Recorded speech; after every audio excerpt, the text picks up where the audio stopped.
I shall describe an experiment to determine the BH curve. The BH curve experiment can be done with a transformer and an oscilloscope.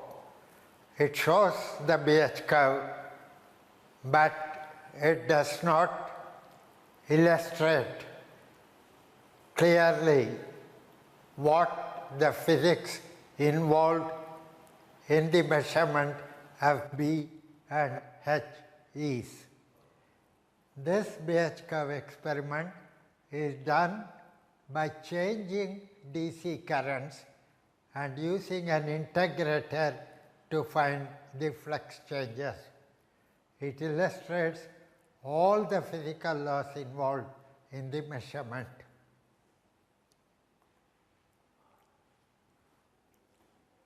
When a current is passed through a coil of wire, a magnetic intensity field H is generated. This field is proportional to the current and to the number of turns per meter in the coil. A material placed in the field H develops a magnetization M. The individual atomic magnetic moments get aligned in the direction of the field H. A magnetic induction field B results in the material, and B is given by mu naught H plus magnetization M, where mu naught is called the magnetic permeability of free space. It has a value 4 pi into 10 power minus 7 Tesla divided by ampere per meter in SI units. In SI units, B is measured in Tesla and H in ampere per meter. In a paramagnetic material, M is proportional to H. M can be written as mu naught into chi into H, where chi is a dimensionless positive number. So, B will be mu naught into 1 plus chi into H, mu naught mu r H, where mu r is called the relative permeability of the material and is a number greater than 1 for paramagnetic materials. Some paramagnetic materials, when cooled below a temperature Tc, become ferromagnetic. In the ferromagnetic state, they develop a spontaneous magnetization even in the absence of an applied magnetic field H. Even when H is 0, there is a spontaneous magnetization. The dependence of B and H for a ferromagnetic material is shown below. The dashed portion of the curve is for the virgin ferromagnetic material. When you apply the field for the first time and increase it from 0 to a maximum value. The curve, which is shown as a continuous line, represents the variation of B with H when you take the magnetic intensity field H from a maximum positive value to a maximum negative value and back. We see that the magnetic induction field B is a multi-valued function of H. For a given H, there are 3 values for the magnetic induction field, and the value of B will depend on how the field H is attained. If you are starting to apply the field H on the virgin material, then the value of B is on this dashed curve. If you reach a maximum field and then come back to a magnetic field H here, then the value of B is on this curve. If you go to the maximum field, reverse the field to its maximum in the opposite direction and then come back to this field, then the value of B is on the lower curve. So B is a multi-valued function of H and depends on how you reach the field H. This phenomenon is called hysteresis. When H is 0, B is not 0. B has a non-zero value plus Br and minus Br. This is called the retentivity of the material. If I want to reduce this B to 0, I must apply a magnetic field in the opposite direction. So this magnetic field, to reduce the magnetic induction to 0, is called the coercivity. The area under the curve is the energy lost as heat per unit volume of the material in one cycle of magnetization. An example of ferromagnetic material is iron at room temperature. You can also have nickel, cobalt, and so on. Various applications of ferromagnetic materials result from the values of Br and Hc of the material. For a material to be used as a core of a transformer for power transmission, Hc must be small. Permeability must be large and the area of the BH curve should be small. The area of the BH curve represents wasteful heat energy created from the applied electrical energy. If we want to reduce this waste, we must have a BH curve with a small area. For a material required to make a permanent magnet, the coercive field must be large so that the material doesn't become demagnetized if it is accidentally exposed to a magnetic field in the opposite direction. And its retentivity must be large. In this experiment, we obtained the BH curve using a DC current and changing its value abruptly. We switch from one value of the current to another value of the current in a few milliseconds. The change in V produces a pulse of voltage in a coil wound around the material. This pulse is integrated to give the change in magnetic flux.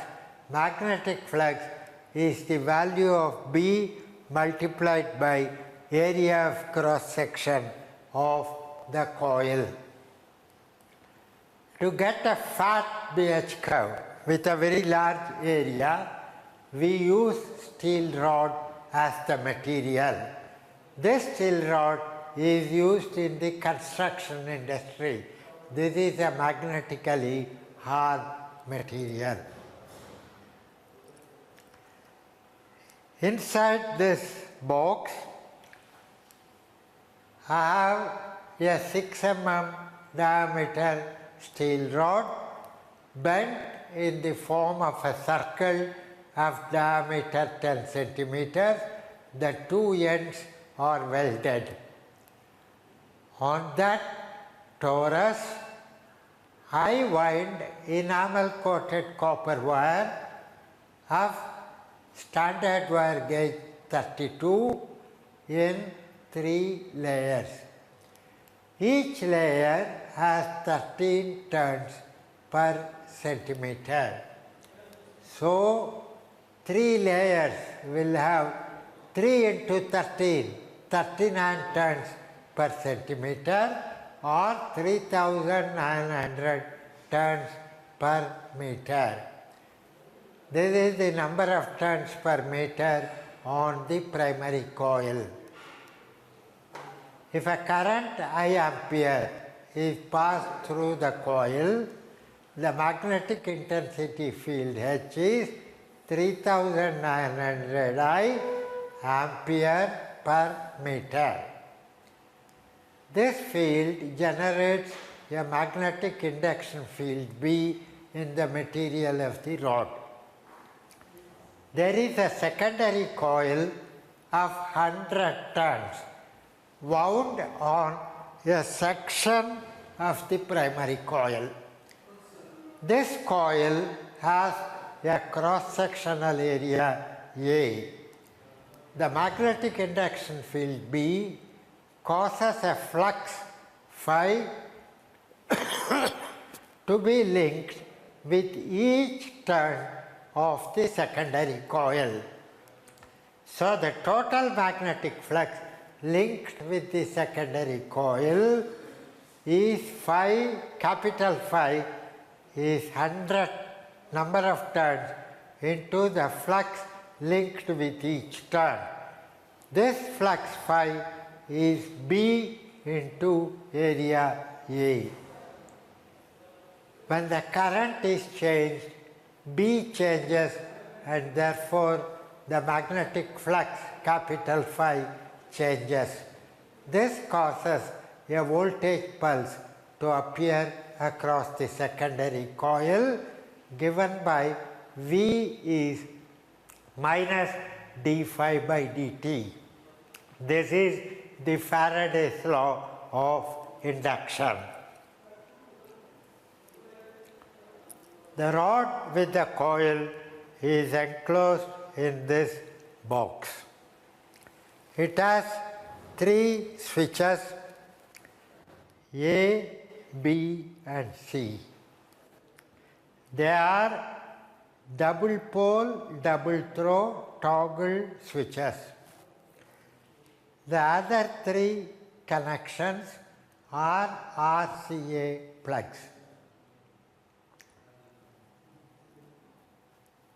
If you connect a DMM in the DC 10 amperes range to the plug ampere, you can measure the current flowing in the coil.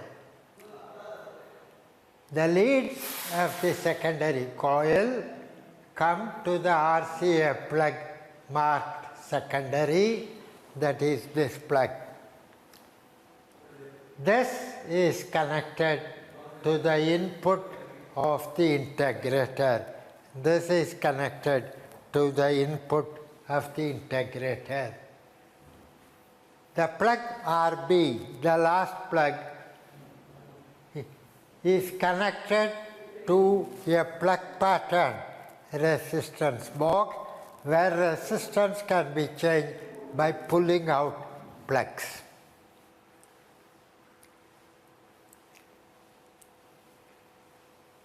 If I toggle the switch A from up to down, the voltage applied to the primary coil is reversed and the current measured on the ammeter changes sign.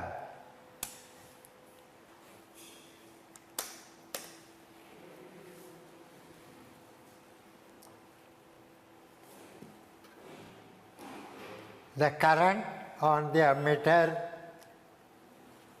is 0.75 amperes. I put the switch down, it will change to minus 0.75. When the switch B is up, the voltage is applied to the primary coil. When the switch B is down, the voltage is applied to the primary coil in the box in series with the resistance in the plug pattern resistance box. If I pull a plug from this box, the current will change. I pulled a 20 ohm plug, current change from 0.75 to 0.33 amperes. So I can change the current by pulling different plugs and make the current go to 0. Since we are measuring the change in flux, we must change the current from a maximum value 0.8 amperes to or from a value minus 0.8 amperes. If you start with the maximum current of 0.8 amperes, at which the value of B saturates, then we may change the current from 0.8 to a smaller positive value like 0.8 to 0.6, 0.8 to 0.2 by pulling out plugs from this box. The final value of the current is changed in steps down to minus 0.8A, while the initial value of the current is kept at plus 0.8A. The voltage pulse is integrated by this circuit. There is a band switch on the integrator. You have to put it in the position BH. The integrator charges a capacitor C to a voltage capital V due to the current generated by the pulse voltage V in a resistance R. So the current is V by R. This charges the capacitor. C dV by dt will be V by R. So integral Vt dt will be CR into capital V, where the voltage and the capacitor is initially 0 and finally reaches a value plus V. But Vt is minus n d phi by dt, so integral Vt dt is equal to number of turns in secondary multiplied by the change in flux when the current is changed from the initial value to the final value. In this integrator, I amplify this voltage capital V further 4.84 times, and this amplified voltage charges an electrolytic capacitor through a peak detector. The voltage across the capacitor is measured on this multimeter, which is used to measure DC voltage in up to second decimal place. The voltage in the capacitor will reach a peak value, which will be 4.84 times capital V, and then the voltage will decrease because the electrolytic capacitor discharges through its internal resistance. The peak value on this meter is noted. There is a shorting switch. Here, when you put the switch in the position S, then it shorts the capacitor electrolytic capacitor and discharges the capacitor. So the voltage reading goes to 0, then you put the switch in the open position. Now the integrator is ready to take a reading. When you put it in the open position, the reading on the DMM may not be 0. It can then be brought to 0 by adjusting this pot. The integrator is now ready to take a reading.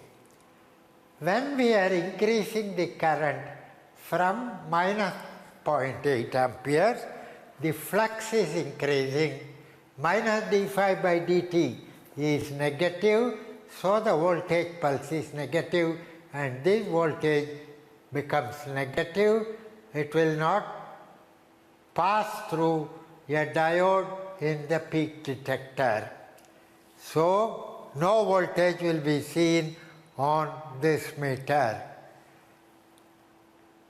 So we put this switch down, it reverses the input voltage to the integrator so that the voltage becomes positive and the meter will show a positive output voltage.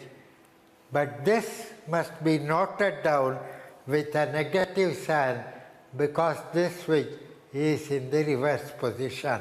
If the switch is in the forward position, the readings are noted as they are. When the switch is in the reverse position, the readings are noted with a minus sign. So the connections are shown here. I have a power supply. This is connected through a resistance box or rheostat RB1, which must be capable of carrying 2 amperes. I set a resistance of 5 ohms in RB1, and then it is connected to the terminals of the primary coil at the back of the box. So the current will go through the resistance box, through the primary coil, and come back. A DMM to measure amperes, DC amperes in the 10 volt range is connected to this RCA socket, marked amperes, and it will measure the current flowing through the primary coil. This RCA plug marked secondary is connected to the input of the integrator. The third RCA plug marked RB is connected to a plug pattern resistance box where all the plugs are plugged inside. A DMM M2 to read DC voltage up to 2 decimal places is connected to the output of the integrator. This band switch must be in BH position. This reversal switch must be in the forward position, and this shorting switch must be in the position yes. Switches A, B, and C are put up. The voltage on the power supply is adjusted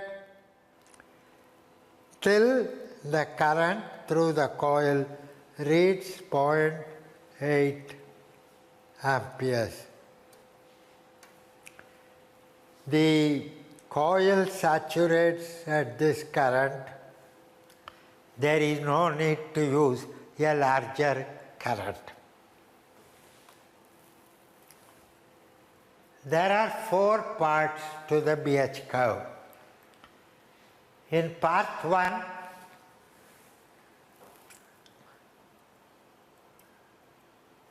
we start from the maximum current and reduce the current to 0.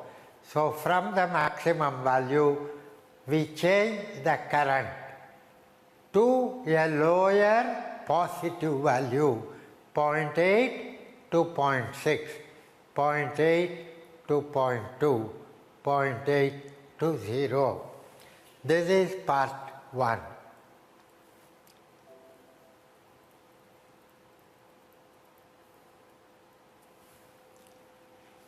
For this part, you put switch A up, switch B down, switch C up, and the reversing switch up.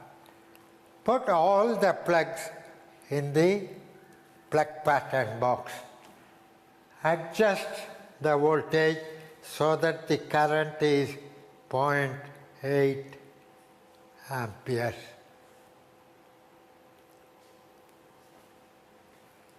Put the shorting switch on the integrator to position S to discharge the capacitor.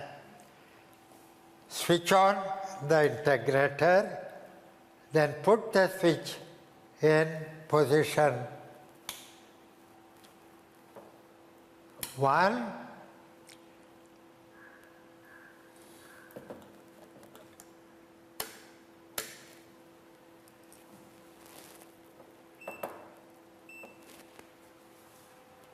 you put the switch in position O, there is a reading minus 0.18. You adjust it to 0 by turning this pot. Now the integrator is ready to measure. I will pull the 20 ohm plug from the plug pattern box. See what happens on this meter. I don't get any change in the voltage, therefore output voltage is 0 when the current is 0.37 ampere. When I change the current from plus 0.8 to plus 0.37, I don't get any output voltage. Now put this switch S up. Put this plug back so that the current goes to 0.8. Put this switch to the position O, adjust for 0.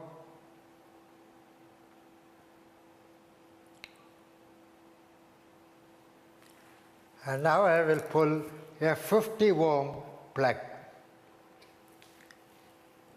Now you see a reading which is 0.07 volts and the current is 0.2 amperes. So you note the current and the voltage. Again, you short the switch, put the plug inside so that the current goes to 0.8. If it is not 0.8, adjust it to 0.8.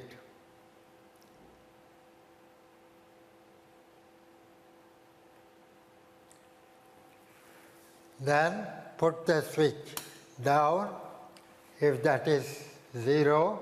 Now pull 100 ohm plug. Now I get a value 0.16 volts, current is 0.11. I put this switch up, close it, and I repeat these measurements. What do?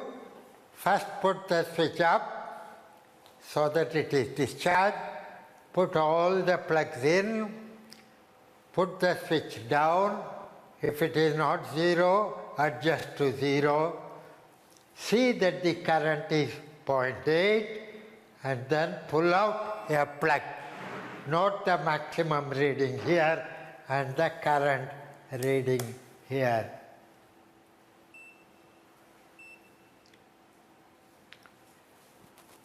So you keep doing this, 20 ohms, 50 ohms, 100 ohms, 200 ohms, 500 ohms, 1000 ohms.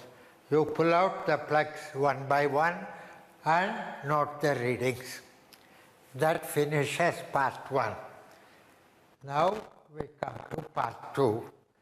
In part 2, the starting current is plus 0.8, final current is negative and increases in small steps to minus 0.8 amperes. What we are doing is we are measuring this part of the curve from this point to this point. So we start with this current and end up with a negative current. Here the BH curve is dropping rapidly, so the final current must be changed in small steps.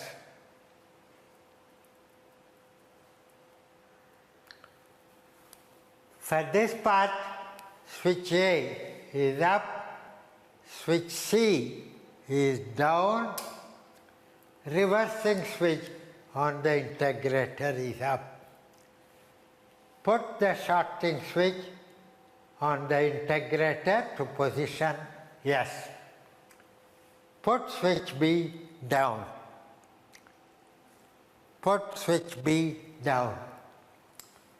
Pull out the plugs to adjust a small current, say minus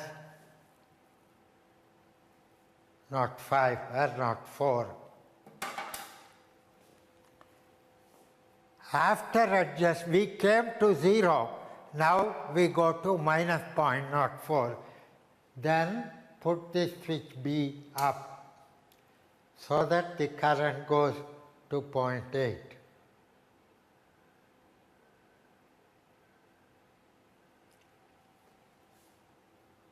Put the switch, shorting switch to position O.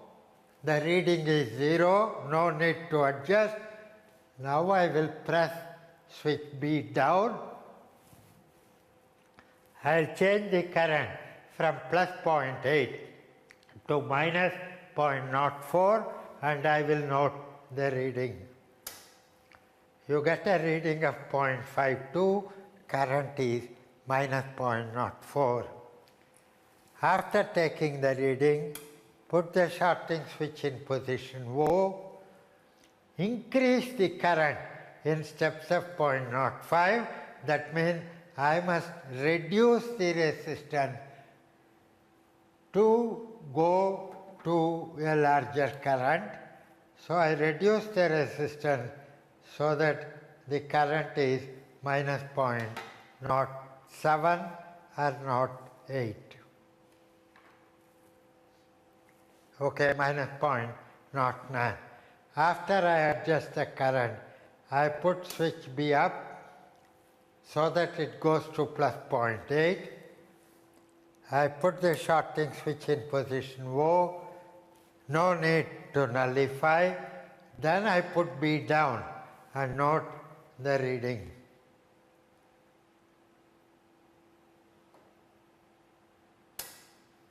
Now I get 0.73, current is minus 0.1. I will do it once more. Put the integrator switch in the shorting position. Put plugs in to increase the current by 0.05. That is, approximately, current must be changed from minus 0.1 to minus 0.15. So I put 100 ohms in, current has changed too much, I put the 20 ohms in, I put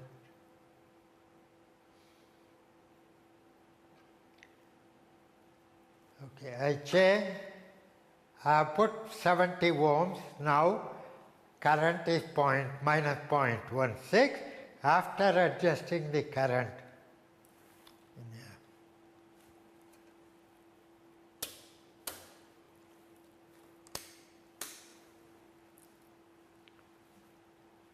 after adjusting Okay. Some loose contact was there. After adjusting the current to minus 0.16, I put the switch up so that you go back to 0.8 amperes. Then I put the shorting switch down. There is no change. To adjust the null, I put switch B down and note the maximum reading, 1.21 when it is minus 0.15. So you repeat these operations, increasing the current, negative current, from minus 0.05 in steps of 0.05 ampere till the final current reaches minus 0.8 amperes. This finishes part 2. Part 3. For part 3, we should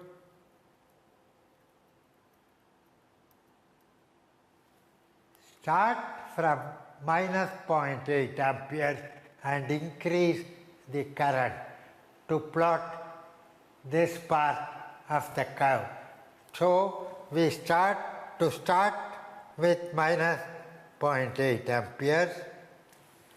I put switch A down.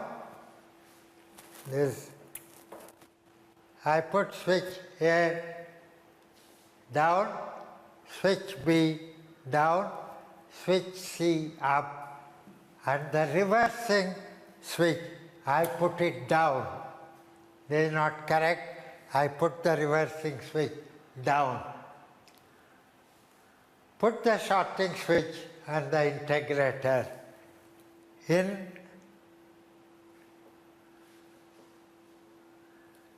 the short position, put all the plugs in the resistance box, adjust the current to minus 0.8 amperes. So I put all these plugs inside, then I adjust the current to minus 0.8.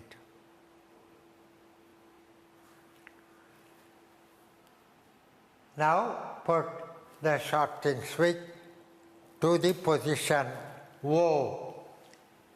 Then pull out 20 ohm plug and note the reading. I get a reading 0.04 positive, but this is in the reverse position, so I note it as minus 0.04. After noting it, I put the switch in the position yes. I put the plug back to go to minus 0.8. I put this switch in position O, and now I will remove a plug 50 ohms and note what is the reading. Now I get 0.11. This is reverse, so you must write it as minus 0.11.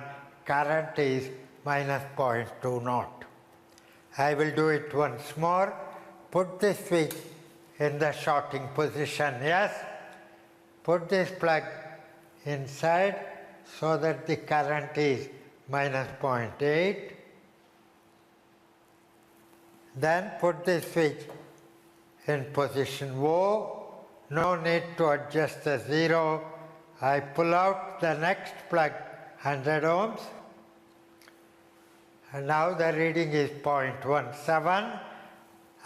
This is in the reverse position. I must write it with a negative sign, and the current is minus 0.12. So repeat these operations till you pull out the 1000 ohm plug. Pull out 20 ohms, 50 ohms, 100 ohms, 200, 500, 1000 ohms. That completes part 3. Now I come to part 4. In part 4, the starting current will be minus 0.8 and the ending current will be positive. I am plotting this part as a curve. So starting current minus 8.8, ending current will go from 0 to plus 0.8. For this, the switch A is down, switch C is down, this switch is down. You put the integrator switch in the shorting position, put switch B down, pull out a resistance so that current is a small positive value, 0.03 amperes. After adjusting the final current, put switch B up so that the starting current is 0.8.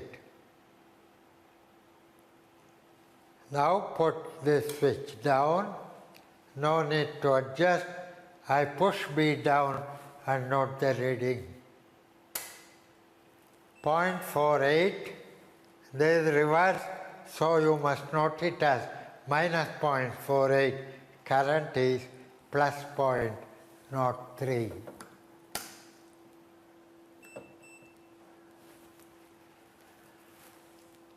Then put this switch up, change the current to a larger value in steps of 0.05.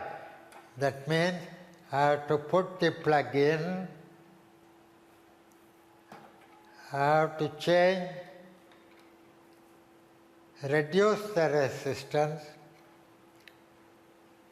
so that the current is changed from 0.3 to 0.7. Then put the switch B up so that initial current is minus 0.8. Put the switch down. Now push the switch down and note the reading. It is 0.54. Again, it is reverse, so it should be noted as minus 0.54 volts. Current is plus 0.07. I will repeat it once more. I put the switch to yes. I change the current by 0.05. That means I reduce the resistance. So I change the current to plus 0.11. I put the switch B up, adjust the voltage so that it is minus 0.8, put switch S down, and now put B down, note the reading and note the current. 0.70, it should be noted with a negative sign, current is 0.11. So you repeat these operations till the final current is 0.8 amperes. The experiment is over.